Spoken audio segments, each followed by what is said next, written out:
Ladies and gentlemen, welcome to another Bulletproof for BJJ podcast. I am JT. Hello, I'm Joey. And today we will be talking about recovery myths and fake fixes. Oh, We're calling them out today. fuck yeah, everyone's going to get it. Oh, yeah, better believe it. Can we start with Wim Hof? Hey, man, come on, man. No, Wim's cool. Don't beat up on an old guy. He can sit in an ice bath longer than you all day. Bro, he's like 41. Oldest looking young guy ever. Sorry to derail it. Do you ever look, these people you follow on Instagram? Sure. And you're like, oh, so-and-so,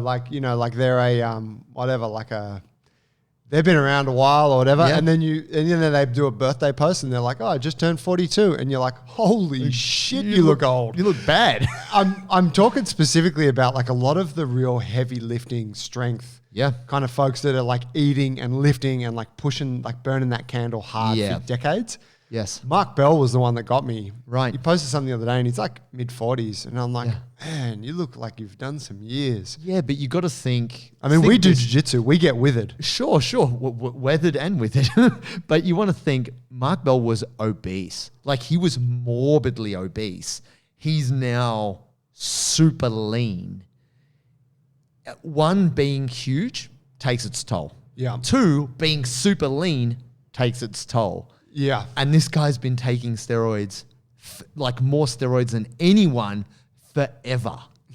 And, he's he's pretty open about that, Loves him some juice. Yeah, he does. But, to his credit, I think and he will say he's a meathead, he's done some good things. Oh, I think he's awesome. Yeah, I totally rate him. Yeah. I'm really just nitpicking it like, you're like, fuck.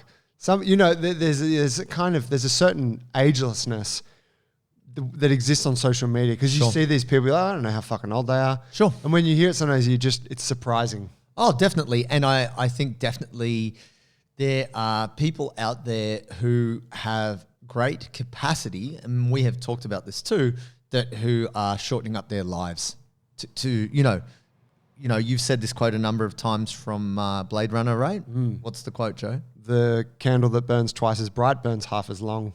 Correct. And we are going to talk about today, guys, some things out there which you're burning money. the money burns, candle. Yeah, the money candle. You're burning it hard, guys, because there's a lot of stuff out there which is bullshit, and it's promoted. And we are going to not just question, but discuss the efficacy. Like, why are you doing that? If the return is very minimal, even though there might be some return, could you do something else? Could you do something better? And what should we open with? I think the first thing I want to start with is CBD oil. Oh, fuck yeah. My favorite for recovery. I want to say this, guys, because I had a discussion with a jiu-jitsu guy, very new blue belt, nice guy from Melbourne, legend, but also hardcore, avid Joe Rogan follower. Basically anything Joe does, he does. And he told me that it's fucking getting hard to take Joe these days. Joe Rogan is his inspiration to do jiu-jitsu. So I'm like, well, that's really positive. He has encouraged a bunch of people throughout time to do jiu-jitsu. But he was like, man, I'm hitting this CBD oil, bro. It's so good, hey, like. And I was like, yeah, okay, enlighten me. And he said, oh, well, it's got like lavender and like melatonin in it. And I was like, bro, the thing that's helping you sleep is the melatonin. It's a hormone. Like, you've got to understand, guys, that if you actually read the scientific research on it, and Steffi Coleman, who's one of the strongest women in the world, amazing athlete, she is very scientific. She called bullshit on CBD oil like 2-3 years ago when people are getting super hot over it. Now, here's the deal, and this is why I want to say that, hey, guys, think about this. The study I've read two. One was much more scathing. They compared taking CBD oil to a placebo. The placebo worked just as well. And so what they're saying here is it's not that the CBD oil actually helps you sleep or helps you relax. It's the act of taking the CBD oil. I am doing something which is good for me that will help me sleep. And that's really positive. Actually taking the step to, try and look after yourself. Hey, it's good. And you paid $140 for the little vial. So even that, you're like, I'm investing in my health. Yeah. And the thing is, human psychology is crazy, right? Because the more you pay for something, the more you value it. It's wonderful. Yeah. I mean, look, magnesium, it's only like $40 a container. Like, a biggie. Yeah, I mean, come on, it's cheap. It mustn't work. So this study showed, and it's really scathing to say that CBD oil has minimum to no biological effects on humans. Now, obviously, placebo is a powerful effect, so you could say, oh, there's a placebo effect, it's powerful, but could you not be taking something else to have a placebo effect? That's what I wanted to say. And just prior to this conversation, guys, and this is just-in-time information, confirmation bias at its best, Dr. Kickass on Instagram, totally randomly, I just said this to Joe. Joe opens Instagram, Dr. Kickass also posting about how CBD oil is not effective. Yeah, bang on. Shout out, if you don't follow Dr. Kickass, he's got some cool stuff. Instagram, check him out. Talks about a lot of, combat issues from an educated health perspective. But exact same thing. He was citing studies that are like, it's shown to have no benefit. And then what about this? It's shown to have no benefit. I've pumped 2 vials of CBD oil in my time. Both were gifts from someone. Yep. And I was like, I took a full thing. And they're like, oh, no, you got to do double the dose of whatever it says. I'm like, all right, do double the dose. And I'm like, I didn't notice fucking shit. All I did was swish this oil around my mouth. Tasted fine. But yeah, it did absolutely nothing for me. Similar to the time that I bought a thing of Alpha Brain from Onnit. It did fucking nothing. Right. But so I can speak to not noticing any particular benefit from it. However, the people that gave it to me were really excited over it, and I wanted it to work. I wanted to be excited too. And I think that that's often how a lot of folks end up getting carried away with this shit. Definitely. Those companies seem to have found a very good inroad in the jiu-jitsu community because it goes with jiu-jitsu. It's like hard training, pour harder, little niggling injuries, CBD oil, high rollers, smoke some weed, like part of that vibe. Yeah. And we all like that. It's like kind of cool. It's some kind of Southern California shit. Sure. But at the end of the day, the oil doesn't work. Smoke a joint, that fucking works. Well, I mean, it depends on what you're trying to achieve, but sure. I mean, I'm not going to say that, but that's all good. I think we can definitely say they have shown certain benefits related to, THC and marijuana. That's undisputed. That's proven. CBD oil, on the other hand, not proven. So let's leave it there. Guys, the next thing I wanted to get into, which is something which it's only in the last 2 years that this has kind of come to light, is icing acute injuries. Now, we're going to discuss this because the thing that shocked me was the original doctor. I actually wrote a blog about this about 3 or 4 months ago. The original doctor who founded RISA, which is the steps of rest, ice, compression, elevation, referral, this whole process. You've rolled your ankle. Man, get the ice pack. Which we've been using for like decades, right? Ever, right? 30 years or something. Yeah, when I was in bloody year 8 PE, the first thing they teach you, first aid, you get an injury, get the ice pack. Yeah. Elevate that bad boy. The doctor who came up with that has recently said, well, no, actually, I'm going to kind of renege and say icing acute injuries does not help the healing process. So even though it might feel better because it's numbing, the process of limiting inflammation slows healing. So he's actually said, nah, if you roll your ankle and you've got a partial tear in a ligament, don't do that. I was shocked. I was like, holy goodness. I actually read this in a sports science journal relevant to soccer injuries. And it had this guy saying, you know what? I was wrong. After 30 years or whatever. And I was like, wow, I've been icing stuff forever. Me too. And that's a big change for me. And when we actually talked about the other day with injuries, didn't we, Joe? It's like, someone, you armbar someone or something, my joint. And you go, I'll get the ice pack. Yeah, you're standing there like you don't know what to do. And you're like, the only good thing I can do right now is go get the ice pack.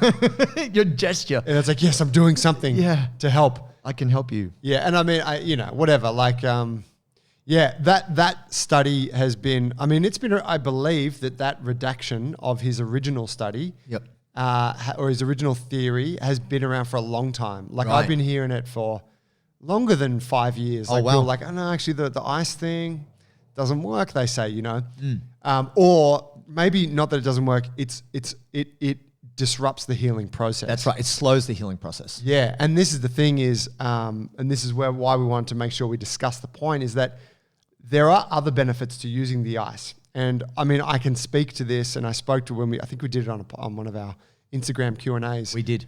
Where it's like, like a perfect example with my knee in the surgery. When you come out of an ACL reconstruction, you have massively swollen knee, right? And the whole goal over the next sort of 2 to 4 weeks is to just get the swelling down as much as possible, because you have so much swelling, you can't actually move the joint. Yeah. It inhibits your ability to move. And that inhibition of movement inhibits your ability to recover as well. Sure. So they're like, so I ice the fucking shit out of my knee, right? Like literally every 2 hours using this compression and ice machine and elevation, doing all that. Yep. But it only goes so far. And then it's like, all right, now once you've gotten rid of most of that inflammation, now you got to move that thing. So then it's all about exercise and contraction. And so in that setting where it is extremely acute swelling that is like paralyzing you in a sense. But let me just chip in for a second. Surgery level inflammation is significantly different to, I just 100%. I strained something. That's right. But so just to, there is a purpose to it. But exactly as JT says, when you cop that little thing and you're like, fuck, my elbow's a bit sore from training tonight, perhaps icing it is not the best thing to do. Perhaps it is going to slow down your recovery.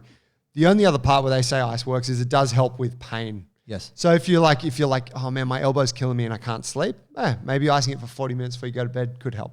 Yeah. And this gives a little segue too to something else, because a lot of people we speak to go, I went to my doctor, and this is not me bagging all doctors. This is just simply to say, you don't need a referral to see a physio. If you have a serious injury that needs help from a physio, a doctor will refer you. That's a physiotherapist for our American audience. Yes, indeed. And you can just find them. You can Google them. You can find them. Go to them. And that's the thing. Doctors generally go, okay, have drugs, like have these anti-inflammatories, have these painkillers, etc. And also, this is another thing. The research has shown that if you have ligament damage specifically, this is not about broken bones. I don't know about that.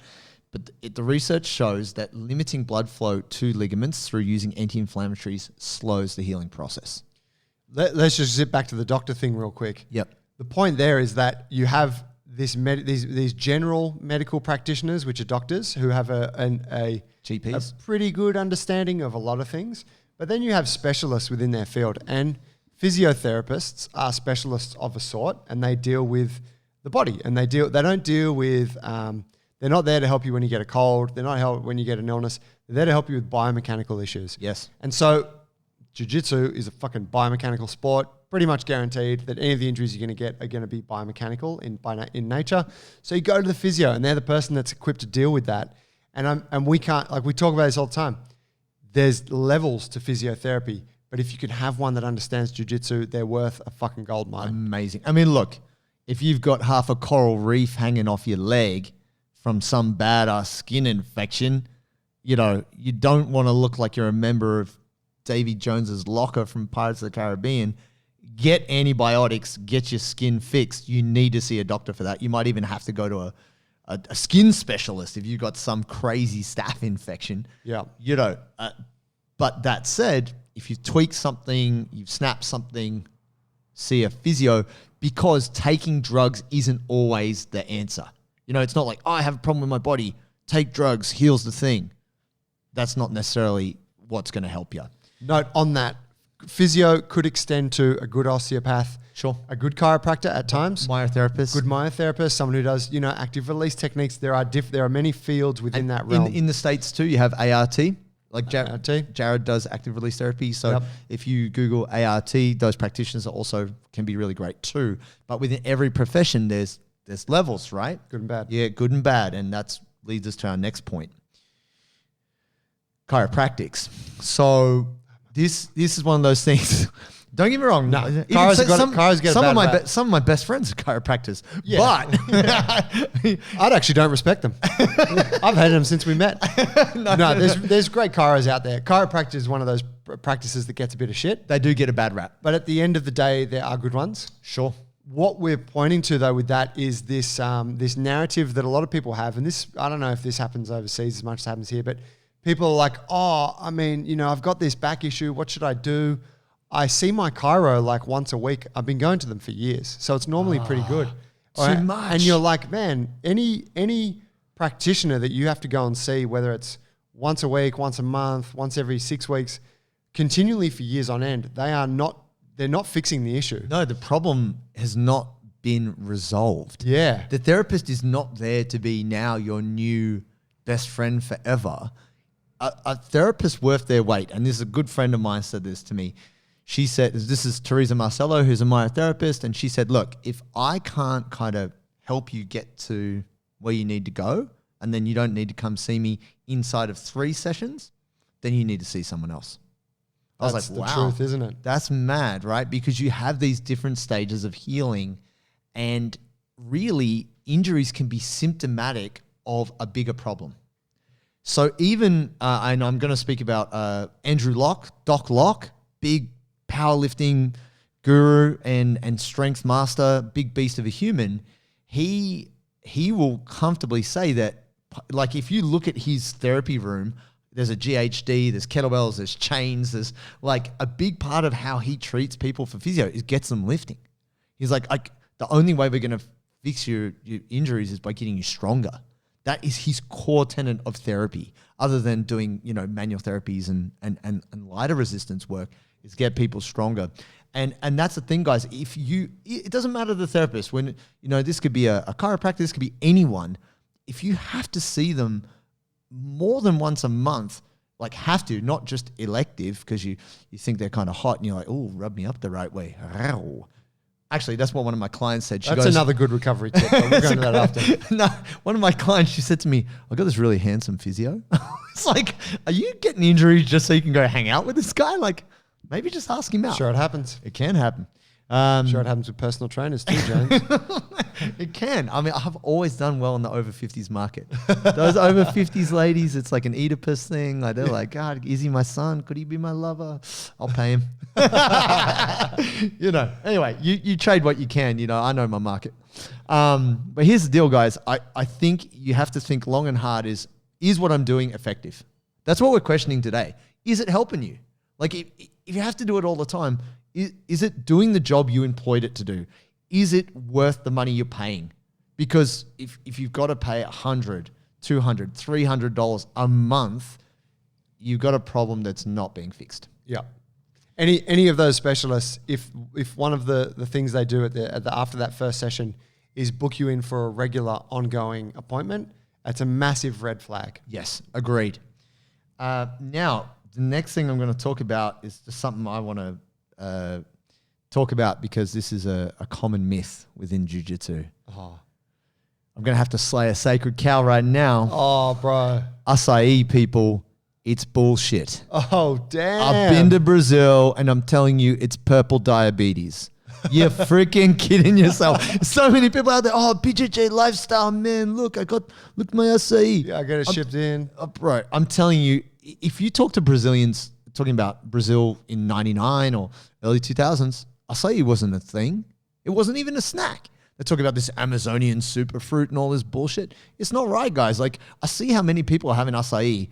It's super acidic.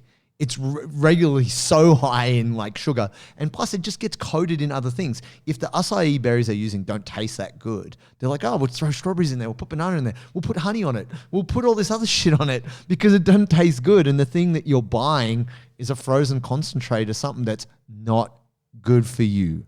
So even though you enjoy it and you can say, it's fun, sorvete, it's like, it's like a gelato. Sure, but just know that you're eating very expensive gelato. Like, just go to Messina. Like, get something that tastes better that you don't have to cover in fruit and honey to make it taste good. That's what I'm saying, guys. Acai is not good for you, and every time you eat it and you post on Instagram, I think you're an idiot. When you say not good for you, break that down for me. What are the downsides? Okay, well, let's look at any processed thing, right? Like, would you regularly, because for a long time, smoothies were a big deal, right? Everyone's having smoothies. Yeah. But what they've shown now is like, as much as you can do juices and things like that, a lot of these smoothie bars were just doing like frozen yogurt, frozen berries, honey, whatever. Like, it's a lot of sugar. You're having a lot of sugar to get what nutritional benefit? Yeah. And we tend to overconsume two major things in the Western diet, which is sugar and salt. They're the two things we eat way too much of, which is really bad for us. So to just get a huge bowl, and you're not weighing it. Bad for us in high quantities. High quantities, yeah. Like because just being careful here, because we are fans of sugar and salt. Well, no, I'm a much bigger fan of salt than sugar, and different people have different persuasions, right? Yeah. But processed sugar itself is bad for us, whatever you say. You can have small amounts of it, sure, but we don't have small amounts of it. We think we're having a small amount when we're having 60 grams, and that's actually shown to lower your immune system. That's a can of Coke right there. But I got to go back to, say you're a fan of breakfast cereals, and you've suggested that breakfast cereal can form part of a good nutrition strategy post-training. Yeah, I'm not talking carbohydrates. No, but say there's sugar involved in that too, right? Depending on which cereal you choose. Depending, obviously. But I'm saying that, like, say, rice bubbles, because rice bubbles is actually super high GI. It's not necessarily high in sugar. It's very high in carbohydrates. Yeah. But it's not sugar. To be clear. There are sugar-free ones. Sure. I guess what I'm poking at is because I agree, acai is touted as like being this extremely special thing when it's really not. But I'm also not completely against sugar because it does have a part to play. I mean, it has a part to play for me. Like I was talking about earlier. If you eat fruit, like, that's different. Like, don't get me wrong. I have been known to eat a whole bag of snakes, right? Because it gives you a huge insulin dump. Is that healthy behavior? No. No one should do that. Like, that's not, but does that give you a really good response for muscle growth? Yeah. But playing with your insulin levels like that long term is not inherently healthy. So, I mean, even if you're staying very conservative with your sugar consumption, you can still consume a lot without trying. That's what I would say. And actively going and buying 500 grams of acai and then putting fruit all over it and then doing whatever else you do, that is not the way to be healthy. I think the big takeaway for folks with this one is that high sugar foods, something like acai, it's often considered to be something that it's not. Yes. And that's the problem, is that people are like, yeah, it's fucking real. I've been having acai for breakfast every day. And it's like, a bowl of processed sugar is not the greatest thing for you to be having for breakfast. No. If it's a deliberate decision you're making because you need to get your carbohydrates up and you want to use simple sugars and it forms part of your nutrition strategy, then it's fine. But I think most people aren't looking at it from that objective perspective. Not at all. They're just like, oh no, my coach said this shit is the bomb. And every time I go to the competition, that's what they're selling. So I'm going to pump it every day. Yeah, but it's like jiu-jitsu culture, right? It's become part of jiu-jitsu culture. But I'm saying that, like, jiu-jitsu existed a long time before acai. Yeah. So don't get it twisted. Now we're going to talk about, I'm going to lead over to you, Joe, because that was my thing that I wanted to talk about. And so we have these concessions, we have these little discussions before we start, guys, that there's certain things we want to chat about. Now I'm gonna red button Joe right here. I'm gonna trigger him. Oh, and I'm gonna say massage guns. Oh, preferably the more expensive options. If you could spend $900, it's gonna work so well, guys. When you get a massage gun, anything under $1,000 is a piece of shit. Make sure it comes with a little briefcase with all of the little attachments, because those little attachments actually allow you to get into different parts of the muscle, and that's going to help you do the splits. Fail.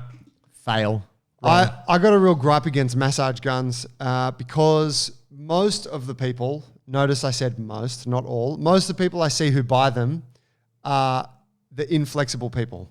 They're the people that I know who are just like fucking around on the internet when they should be doing some mobility. Sure. And they're fucking around on the mats when they should be having a stretch after class.